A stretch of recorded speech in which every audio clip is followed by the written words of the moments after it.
Good afternoon, everyone. Welcome to the February edition of the Drupal for Gov webinar series. Today we have Allison McCauley with us, who's going to talk about Drupal 8 and Composer.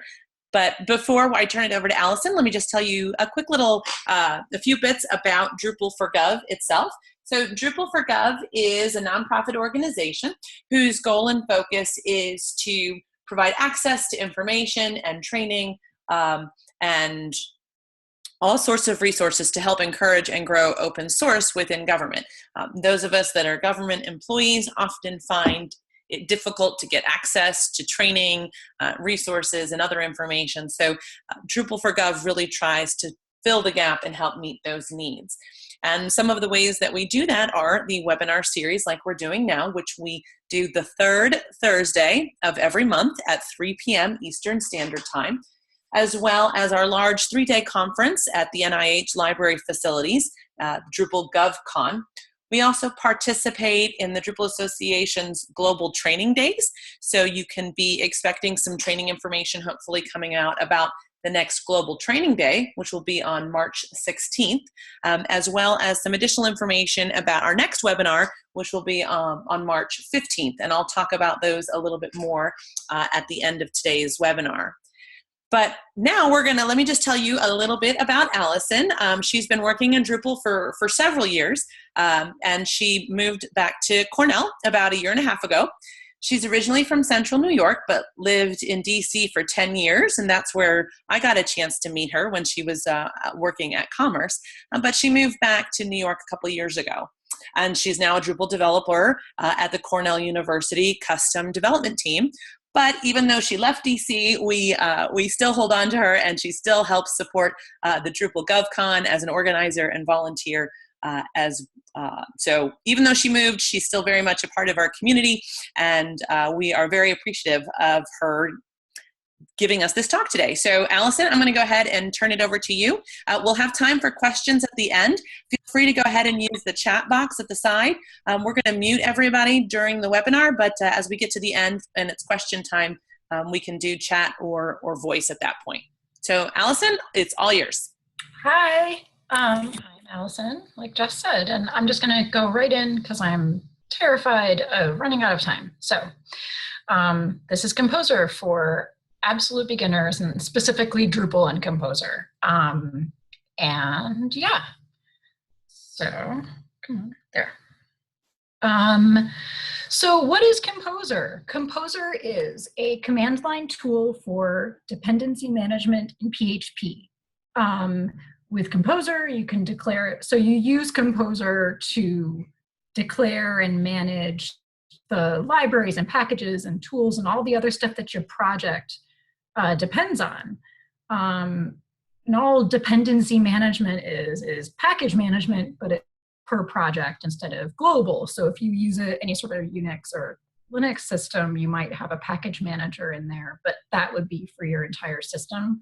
Whereas dependency management is for is per project. I'm not saying that there are no other differences, but that's all that really matters for us. So the way that we use Composer in Drupal is very similar to the drush.make concept.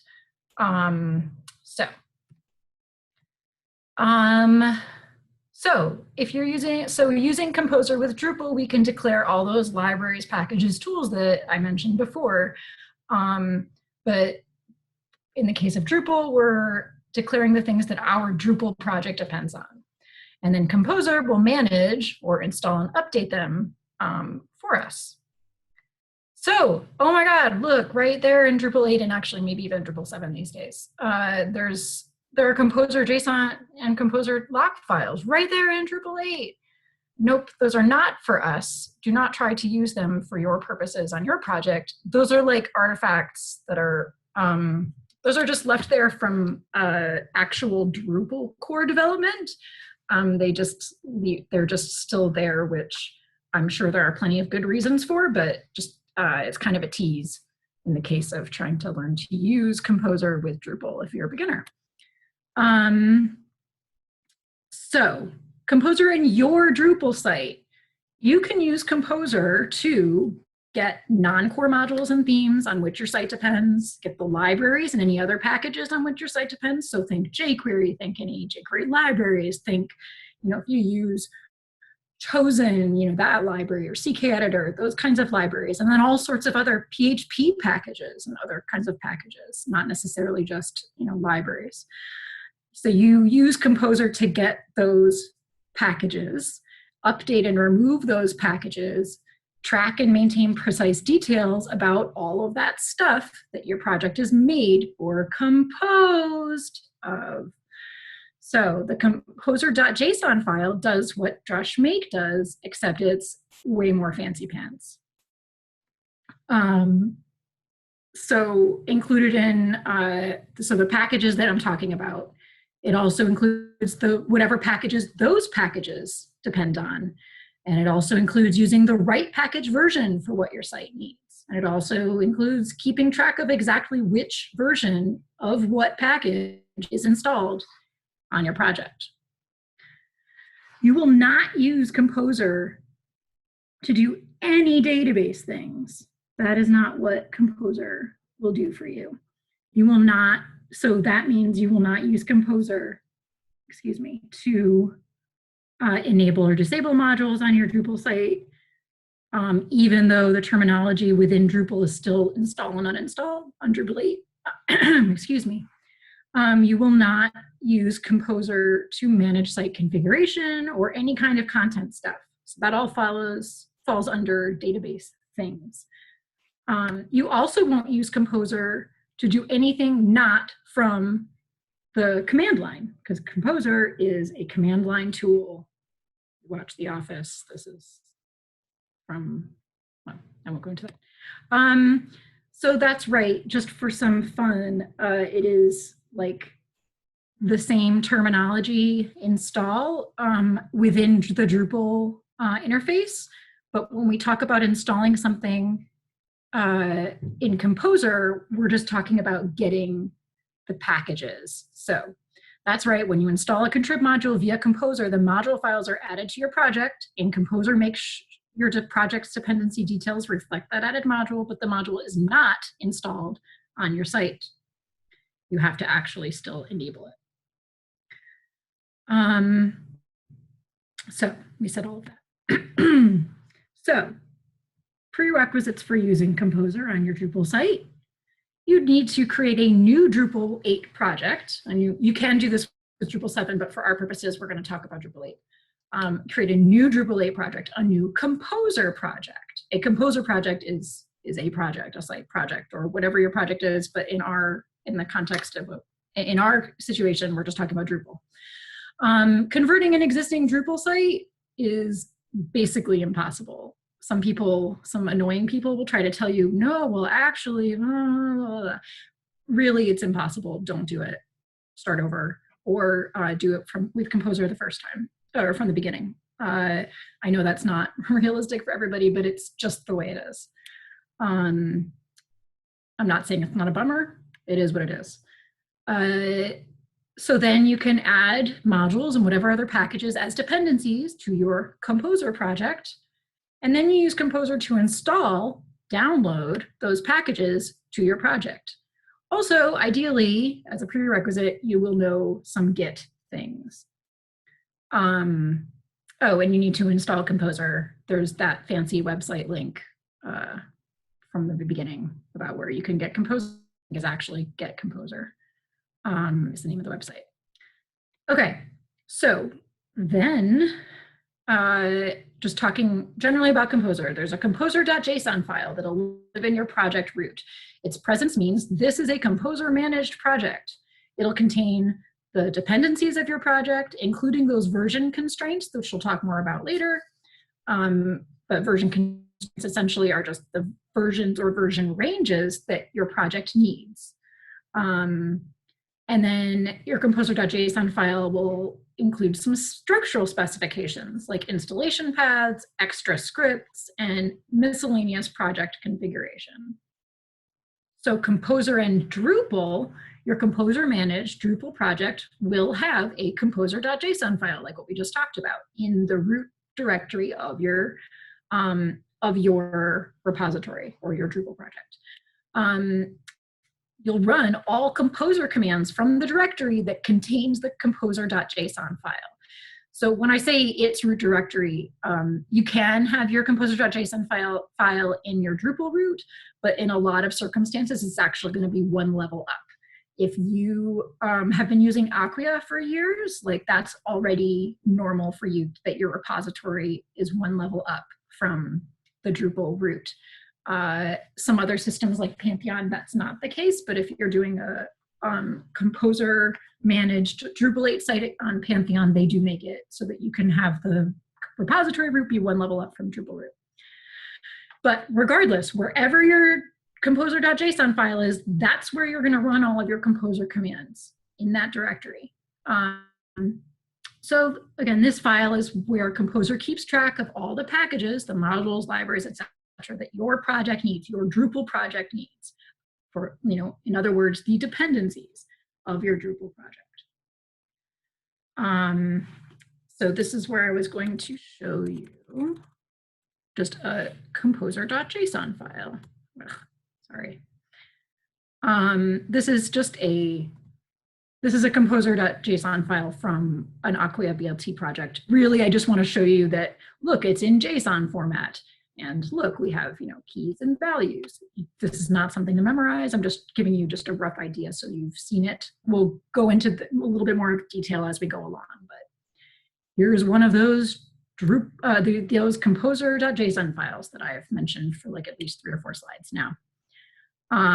As mentioned, here are all these dependencies, these requirements. Here's some just miscellaneous configuration related to your Composer project, your Drupal project. And then if I go down here, look, there's some scripts that are being required. And look, there are some installer paths, and we'll talk about that too. So, okay. Composer and Drupal. Your Composer managed Drupal project will also have a composer.lock file in its root directory. So in the same directory where the composer.json file is. This file is a record of exactly what packages and package versions are currently installed on your project. Remember, installed in the world of Composer means downloaded. So this is a command, Composer install, that's like an actual Composer command.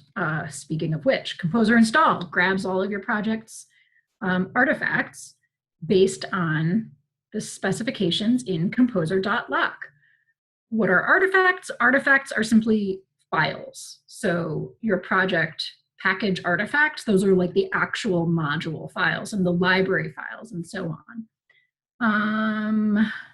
Right, so that's what Composer install would do. And why am I saying it like that? Because the Composer install command uses what is in the composer.lock file, even if there are details in composer.json that are not reflected in composer.lock. For example, I know that's convoluted. For example, even if you have not changed dependencies, there could be newer versions of the packages that fit the version constraints of your composer.json file. And that'll make more sense when we talk about version constraints.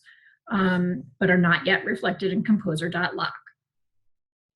So to update composer.lock to reflect the latest everything, you'd run composer update. And then if you're having any issues with composer lock, that's a file that you can actually just delete kind of whenever, and then run composer install again, and it'll regenerate it for you. It's a relatively low risk action to take. Just to keep that in mind. Some composer.lock, like errors or conflicts in your repository, like that's something that comes up for people on the reg. So yeah, you can blow that file away and just have it get regenerated by composer install. Composer in Drupal, so the package files come from packages.org by default because that's the default for Composer itself. But you can add repositories or sources to your composer.json file to allow packages from other sources. And the official Drupal Composer package service is now packages.drupal.org, which is either a fork of packagist or something like that. So again, back to our example here, you can see it says repositories, and that's where I'm telling Composer, look over here for packages. Look at this URL. In addition to just regular packages.org, which is the default.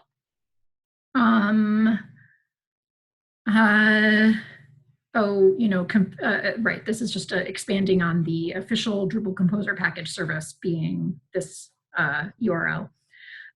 This is like source information about that. Using Composer to manage, I mean, you can read it.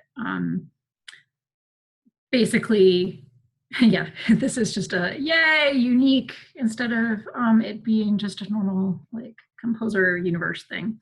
But that's what happens when you have super special things, is that you get to have unique variations of them, which is what makes us all love them so much. So yay for uniqueness. The point here is just that, yeah, the official Drupal Composer package service is this other website that's not packages.org. Yay for uniqueness. Okay.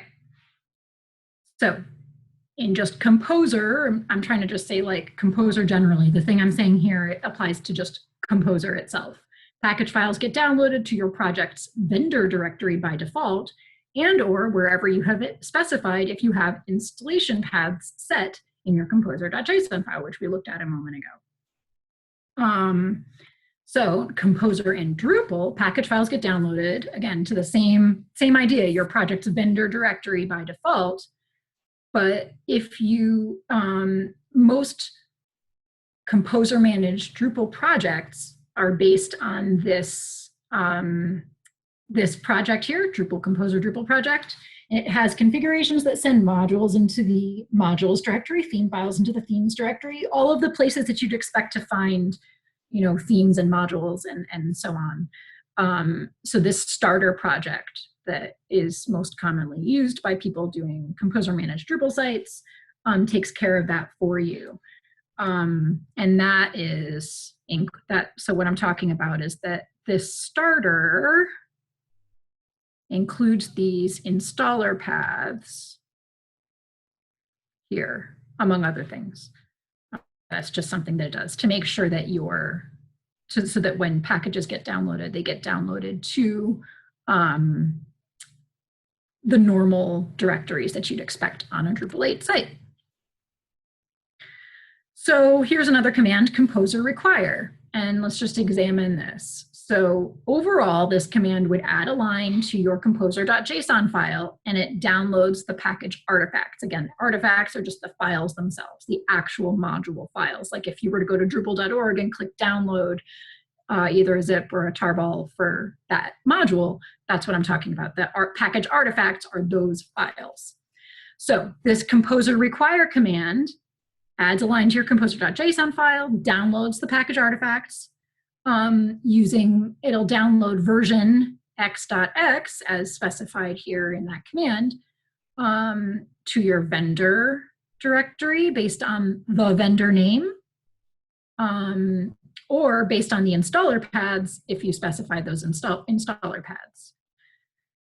The more specific you are with your version constraints, the safer you are. And we'll talk about that in more detail, but yeah, to be continued on that specificity equals safety concept.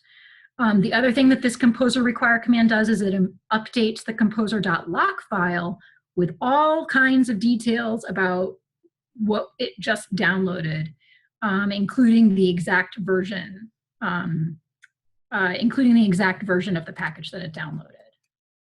So, for example, you can see here, let's say here's one package, Acquia Lightning, okay? And it goes, look at all this information. See, there's so much. It goes, did I go too far? I feel like I went too far. Nope.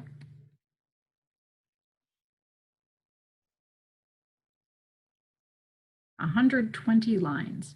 That's ridiculous. Okay, well that's because it's a profile. So I picked something that's especially ginormous. But anyway, the most important thing here is that you can see this part is the vendor name, this is the package name. Here we see the version, the exact version that's installed on your project. And then there are all these other details, exactly where this package came from, some hashes to be even more exact about things, and then some dependencies and all this stuff.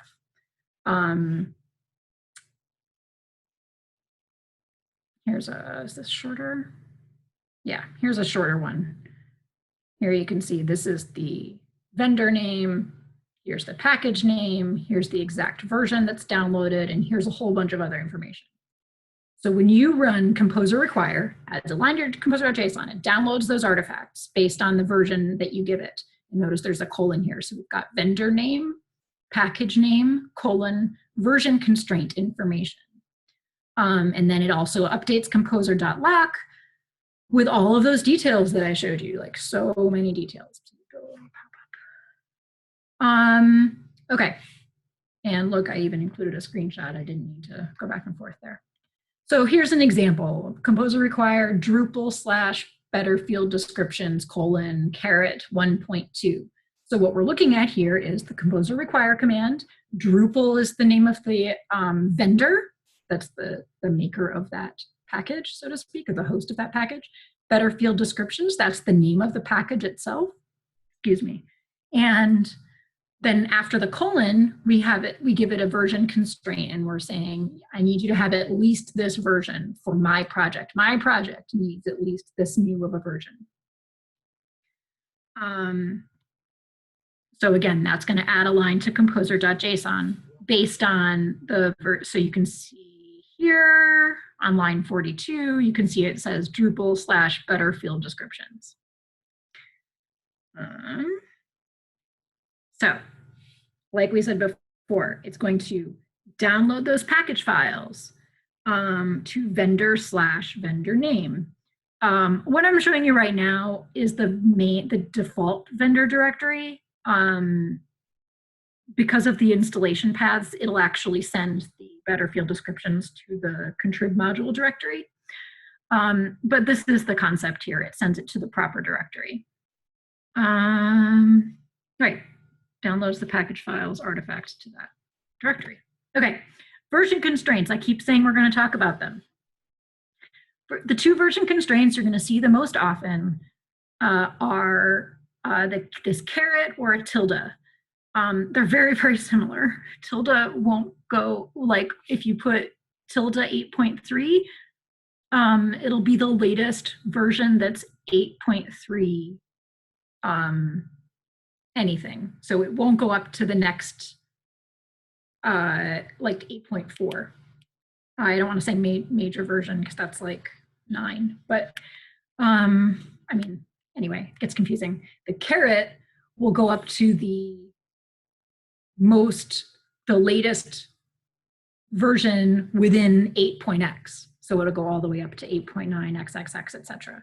Both operators tell composer use at least this version or higher, but the tilde says stay within the same minor release, whereas the caret says stay within the same major release, as this explanation is here.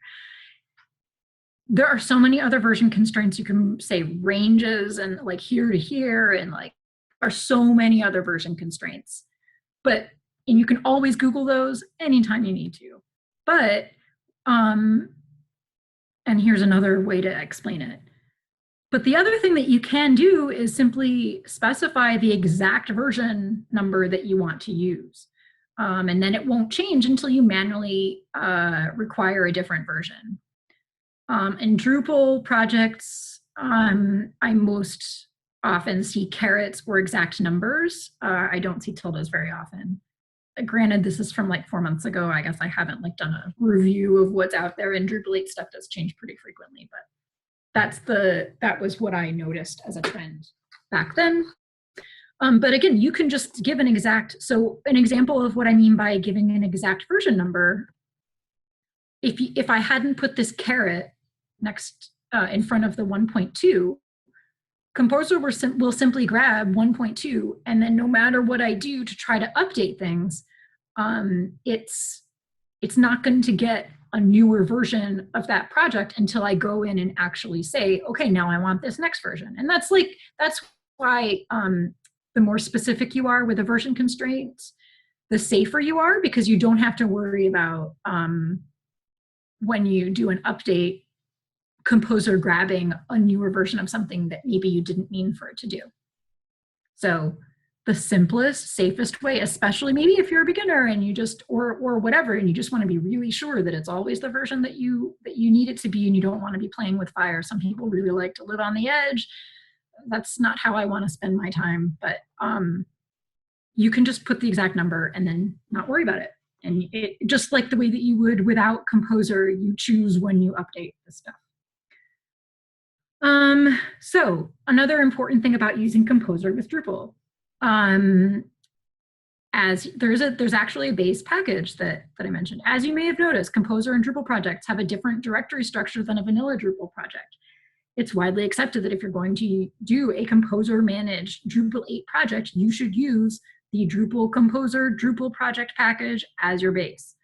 I use Pantheon more these days, so that's like my frame of reference. If you use Pantheon, there's good news. The Pantheon Drupal 8 Composer repository, like the example that they tell you to use as a starter for doing a new Composer managed Drupal 8 site, and it's called this.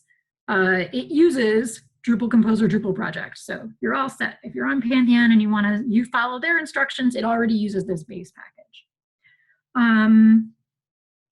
Another thing that to just keep in mind, some people actually don't commit those package artifacts. Some people don't commit the module files that Composer downloads for you. They just have the composer.json file, and then they run Composer install when they put their code up online, and then it'll grab all those files and pull them into wherever it is that your site lives, and never actually commit those artifacts. And that really just depends on whether you can run Composer install on your server, wherever your site lives. You need to have a SSH access, or else some fancy scripts, which also exists on Pantheon, and I'm sure that there's something like that for Acquia. Some fancy scripts that automatically run these Composer commands when you deploy code. But otherwise, you need to have SSH access and also have enough memory available to be able to run Composer install on wherever your website is actually hosted. I don't know why I didn't put that on an actual slide, but anyway. Right, so this base package, when you create a new Drupal, a Composer managed Drupal 8 project, your command will look like this: Composer create project, Drupal Composer. So here, Composer create project, that's the Composer command. Drupal Composer before the slash, that's the name of the vendor of the Composer package. The part after the slash, that's the name of the package itself. And then colon, and then I'm saying 8.x-dev. And that's just this is the way that this command has to be run. And you see that this documentation on the Drupal Composer Drupal project README online. So this is, again, not something to memorize, just like anything else. You can find it on the internet. Beginnings. This is the name that I'm giving my new project. I'm calling it beginnings. And then there are these options: stability, dev, and then -- no interaction, so that I don't have to like interact. When I create a project with this base package, the directory structure is all set up. So all the module package files will go into, the Drupal root /module/contrib and so on. And there are also some helpful configurations built in. Then I can add whatever modules and other packages that I want to add to my Drupal project. And then I can initialize Git in the project root, and I can commit, and I can deploy to my target environment. How about some Composer and Drupal pain points? There are no pain points. LOL. Of course there are pain points. So one of the biggest pain points for one of the biggest pain points for Composer with Drupal is just that there's a really steep learning curve. The dependency errors are confusing. They are not intuitive. Composer.lock conflicts are really common, especially if you are collaborating on a project with other people. Composer.lock file conflicts are so common. They just seem to happen all the time. Again, the dependency errors are confusing, and it's just Composer is not as intuitive as, I don't know, I found it took me a lot longer to learn how to use Composer than it did for me to learn Drush or other things like that. And that's because Composer can do a whole lot more things, which means that there are more, aspects and things to learn. That's the way that works. When something is more powerful and more flexible and all that stuff, that just means that it's going to be more complicated. Composer is very resource heavy. It takes forever to run commands, which makes troubleshooting those errors that happen all the time and tell you almost nothing about what's wrong really, really fun, because it takes forever to run these commands. There's a Prestissimo plugin for parallel downloading. I think that's already included. I'm like 99% sure that that's already included in the Drupal, in that base package that I kept mentioning, this thing. So like that's already part of it. So basically I've never used Composer with Drupal without the Prestissimo plugin. So it still takes forever and it takes ages to do the voodoo that it does so well, I seriously asked some people on Drupal Slack, I was like, hey, this feels like it's so slow. Is this really what our life is now? And someone really said to me that I could add -VVV, which is verbose, and -VVV is the most verbose that it could possibly be, so that it would be giving me feedback the whole time that Composer is running update or install, so that it feels like something's happening and I'm not just staring at a motionless screen. That was the suggestion that I got. So this is it's just what it is. But again, it also, besides being slow, it's very resource heavy. I've had a lot more just resource usage problems on my computer than before I was using Composer. I really have to be a lot more careful about what's running at the same time.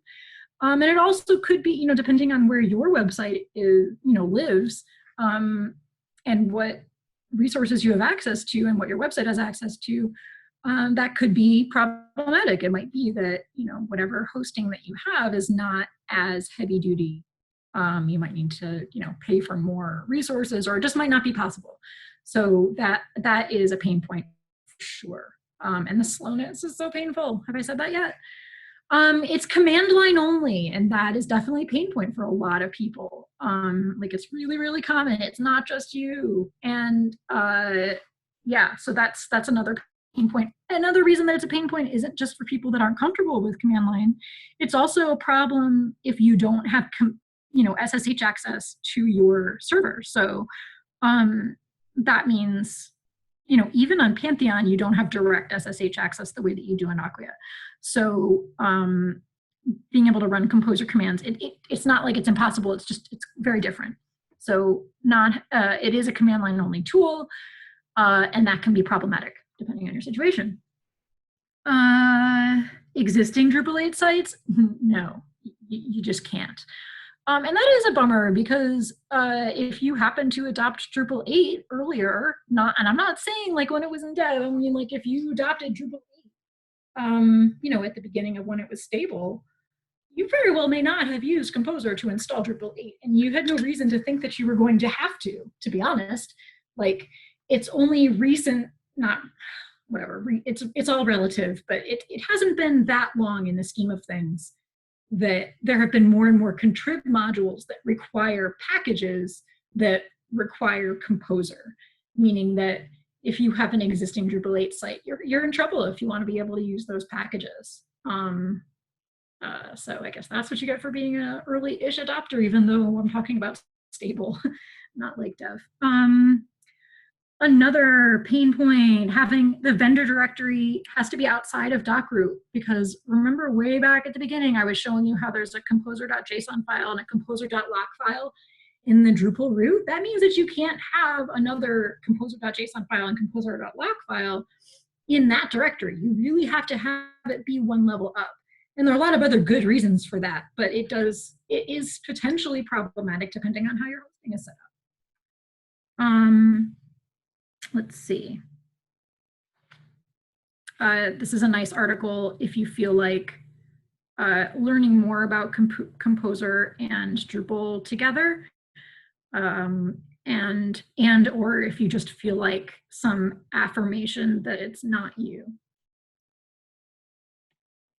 I'm like Jeff Geerling, like he's fancy, so if he thinks that there's still strange bedfellows, you know, it's not just you. Okay, now I'm getting to the part where I was worried about running out of time, so I put some stuff at the end. Composer remove, that's like the opposite of composer require. It's going to remove the package from your project. So it's going to remove all package files. It's going to remove it from composer.lock. It's going to remove it from composer.json. Very simple. It's very important that you uninstall modules from Drupal before removing them from your project, or else you won't be able to uninstall them. And that's the case in other in like older versions of like but without using Composer, it's always important to do that. But sometimes it can feel like, I don't know, because of the word install being used on Composer, even though the opposite is remove, I don't know, it's easy to forget.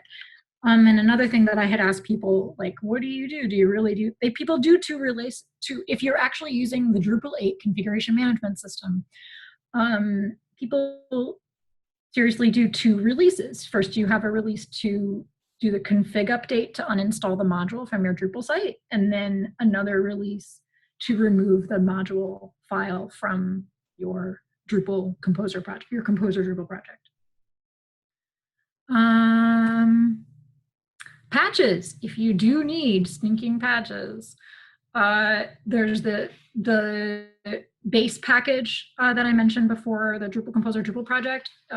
This already has this, but this is, sorry, that was too many. This C. Regan's Composer patches, that's what you use to do patching and patch management when you have a Composer managed Drupal site. It is similar to drushpatches.make, but if you ask me, it's not as fantabulous, but this is what you would use so that you can manage patches on your Drupal project, on a Composer managed Drupal project. And it is already included in the Drupal Composer Drupal project. So unless you're going totally like reinventing the wheel, you know how good idea it is to reinvent the wheel. Unless you do that, you'll already have this included in your Composer Drupal project. And there are instructions right in the README of the Composer patches package. Okay, so that is the end there. I have a whole bunch of links here to give you some more, and I can show some more of I also cut out some of the looking at the files together, because I don't know if I've mentioned this, but I was worried about running out of time and having time for Q&A. So here are links and stuff, and I hope you have fun with this, and thank you. And again, if there is interest, you can tell Jess in the chat, and I'm happy to show more of the files. I guess the one thing that I should show you is, no, that's not going to show it very well. I think I did actually. Back up here.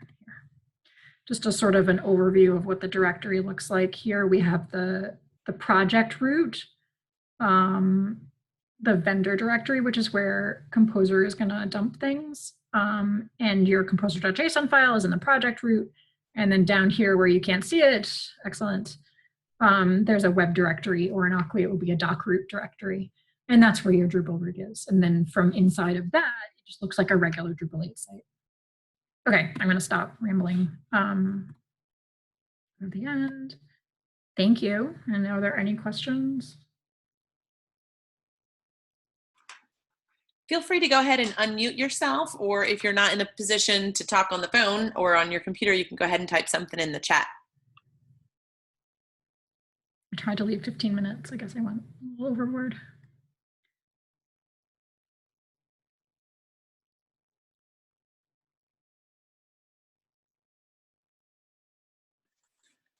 Well, I'll go ahead and start with the question. Oh, sorry, my dogs. It was going to be, for those that have already started Drupal 8 sites, you're saying just don't even, it's just not an option, huh? No. If you, yeah, correct. I would imagine that if you Google, like I talked to my friend Dustin at Pantheon, he says that he's done it. But it took him like a few days to convert it over. Like literally multiple days. Yeah. So just not worth the effort, and it's incredibly difficult. Yes. I know, it really sucks. It's very much a bummer.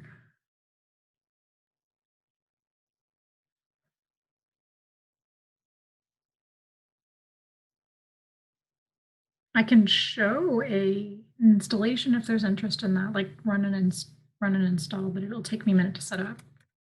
To like open the program.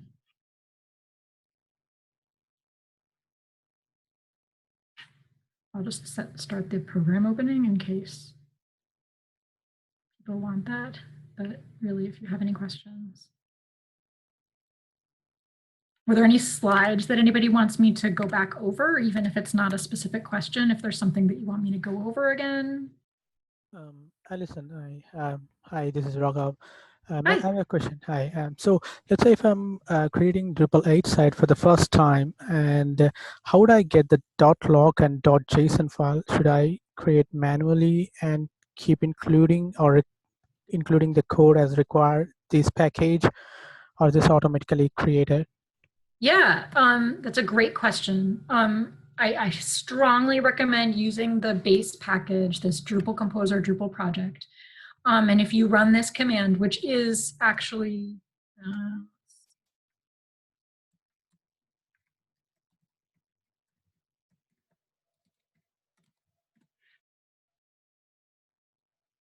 long as I didn't spell it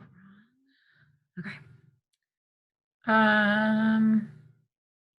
It's actually like right here. Like, so it's even the command that I included in the slides is the default command that they tell you to use. So you first you have to install. So if you go to this github.com/Drupal Composer/Drupal project, literally right in the README, you install Composer on your system, and then you run this command. Sumdir, that's like I said, beginnings for the name of my project.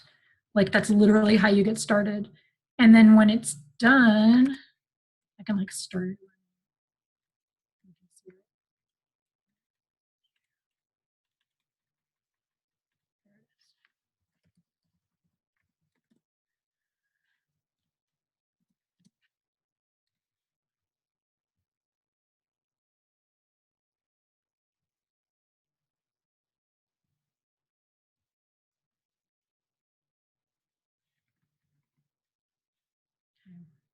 There will probably be something wrong and probably won't just work because that would be ridiculous. And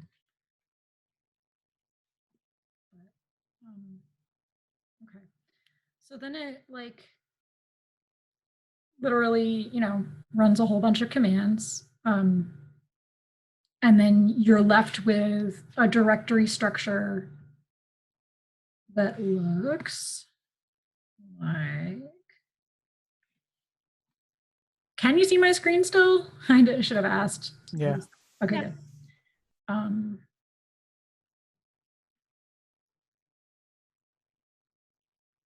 Okay. It would look like this. So you'd have your project root. Project root, and then and this is your composer.json file. So then when you're in the project, after this exists, I would change directory to Sumdir, and then I could do things like composer require. That's when you'd run that composer require command here, like that.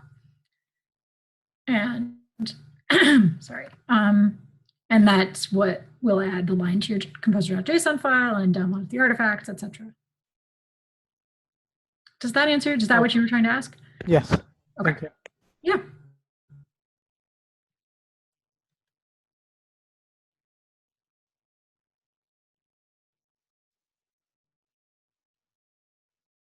It's working so hard. I'm doing so many fancy things.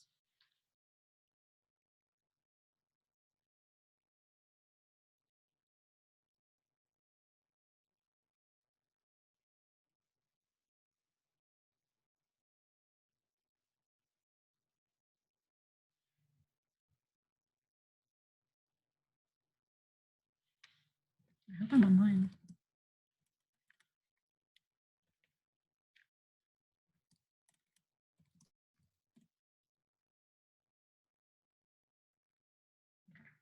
Making sure that I have an internet connection.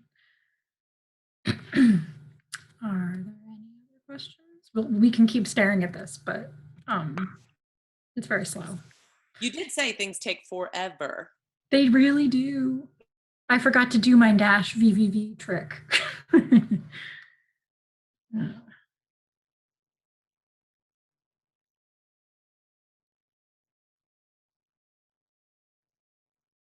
My intent here, the goal of this, oh, cool. Goal with this webinar is to put you in a place to be able to get off the ground and be using this. So really, if you feel like you have any questions about that, you know, please go ahead and ask. I would hope that I've taught you enough of the basics to be able to reasonably Google the way to do the rest of it yourself, as opposed to trying to Google around without knowing anything at all. Yeah, Alison, I have a question. Okay. So I often come across like doing Composer update instead of individually updating the required package. So would you recommend in that case do just a Composer update of all the packages, or going individually and doing separate packages? Yeah, that is a great question. Personally, I do them more one at a time. I also, because I'm super like wimpy and scared all the time, I also do like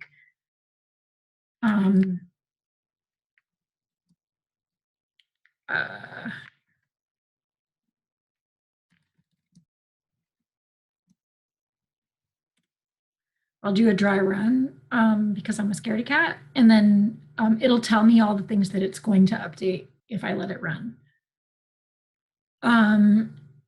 So yeah, then you can do it one package at a time. The other thing that you can do is do Composer require, Drupal better field descriptions. Let's say I did 1.2 before, I can do 1.4 now. And so it'll just do a new Composer require command. It'll just replace what's already in there. That's the other way that you can do that. Okay. Yeah. And Composer helps us to put a patch, like something like security patch has been released for Drupal core. And is the Composer will help me out in doing that? Yeah, I mean, in the example of Drupal core, it's probably going to be an actual Drupal core release. So you'll be updating core as opposed to applying a patch. But if you do need to apply a patch,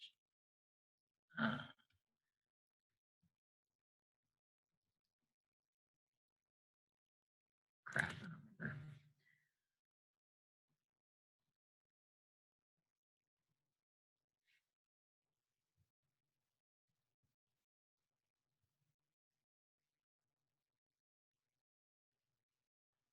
You'd use this this package, which does come included with the base package that I mentioned like 800 times.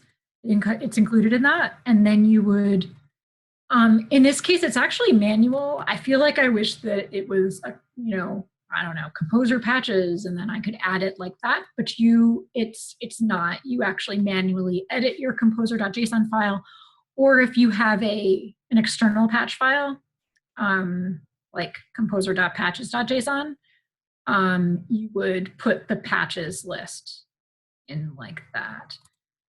Oh, look, it's downloading stuff, guys. Look at all the crap. So what that would look like. Here's composer.patches.json. it would look like this. So here is a Drupal core patch. It's not a security patch, but just a patch. So yeah, so that means that in my composer.json file, somewhere down here in the extras section, I've declared a patches file, composer.patches.json. So then here's the composer.patches.json file. And then I would actually run, that's an important part. And I think it's actually in the thing though.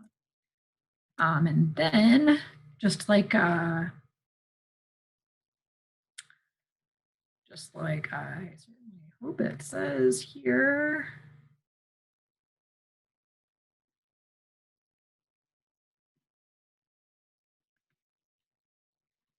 Nope.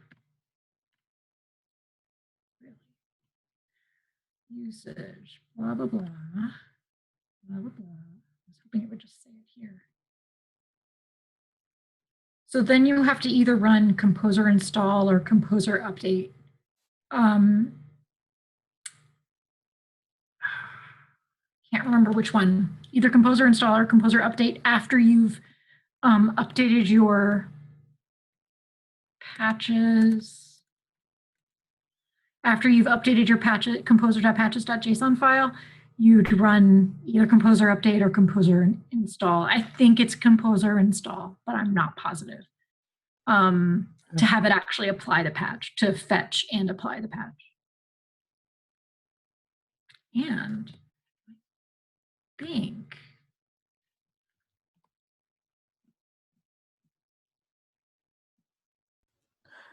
And is this the same case too for updating the contrib modules too? Yes, similar. Oh, sorry, I just wanted to see if this was the case. When you've applied a patch, it adds something to your composer.lock file. It actually mentions the fact that there has been a patch added with the patch details here. It does that when you apply the patch. To update contrib, you were saying updating contrib modules? Yes. Yeah, in that case, you would either do the composer update with the specific package information, or even more simply, you can do this composer require the name of the package here, and then just use the version, put the version at the end after the colon of the version that you want to be using. And then it'll update the composer.json file, and it'll download the new artifacts, and it'll update composer.lock. Does that make sense? Okay. So after updating, after running this command, composer require, do I need to run composer install again? Nope, that's a good question. Because what composer install does is it updates the artifacts to reflect what is in composer.lock, or it generates composer.lock if you've removed composer.lock. So when you do composer require, it's already downloaded all the artifacts for that package. Cool. I think did I get an error? No, look at that. I didn't even get an error. Look at it. It created the lock file.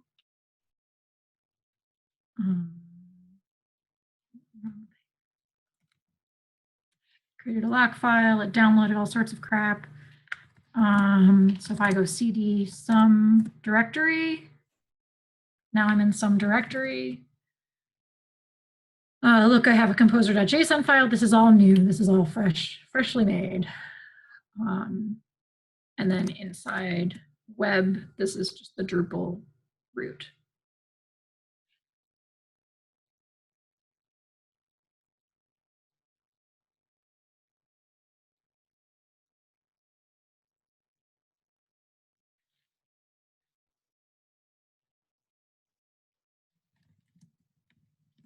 Remember if that's a command.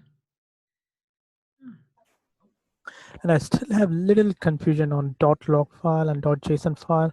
Yeah. You said .json file is the one which is installed packages. Other way around. Other way around. Okay. Yeah. And we always said it .json file, not the log file. The .lock file is what's safe to remove if you're having some problems. So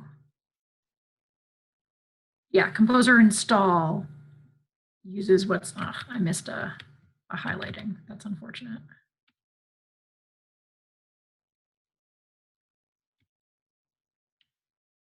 Actually, this is good to come back to. It uses what's in the composer.lock file, even if there are details in the composer.json file that are not reflected in composer.lock. For example, so what that would mean is that, let's say your version constraint for composer.json, where's our version constraints conversation? So let's say that there's a newer version of better field descriptions, but my composer.lock file still has it at 1.2. If I run composer update, it's going to get the latest version of better field descriptions, and it's going to update composer lock. If I simply run composer install, it's going to grab all of the package files that composer.lock has specified there. So it's still going to use 1.2, even if there actually is a newer version, which is not a bad thing. It's just a true thing.